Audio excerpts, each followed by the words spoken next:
একদিন এক ভর দুপুরে বনের রাজা সিংহ গাছের তলায় শুয়ে আরাম করতেছিল, ঘুমাচ্ছিল। এমন সময় এক বানর এসে তাকে বিরক্ত করলো, একটা খোঁচা দিল।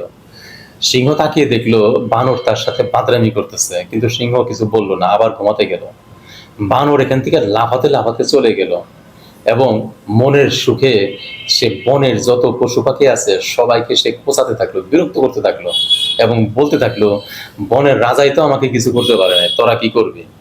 অনেকদিন পরে এই বানর আবার সিংহের সামনে বসছে। এবার সিংহ তাকে এক থাবায় মেরে ফেললো। ভাল্লুক বলল যে সেদিন তো আপনাকে খোঁচাখুচি করলো, আর আপনি সেদিন কিছুই করলেন না, আজ কিছুই করে নাই কিন্তু মেরে ফেললেন কেন? তখন সিংহ বলতেছে, সেদিন যদি মারতাম তাহলে এ বনের সব পশু পাখি বলতো আমি নিষ্ঠুর, আজ যখন মারলাম তখন সবাই খুশি হবে। আমাদের বনের সিংহ কিন্তু অনেক ধৈর্য ধরছে। এই চাঁদাবাজ মাস্তানরা যে বিরক্ত করছে মানুষদেরকে, এখন যদি একটা থাবা দেয় তাহলে কিন্তু মানুষ খুশি হবে।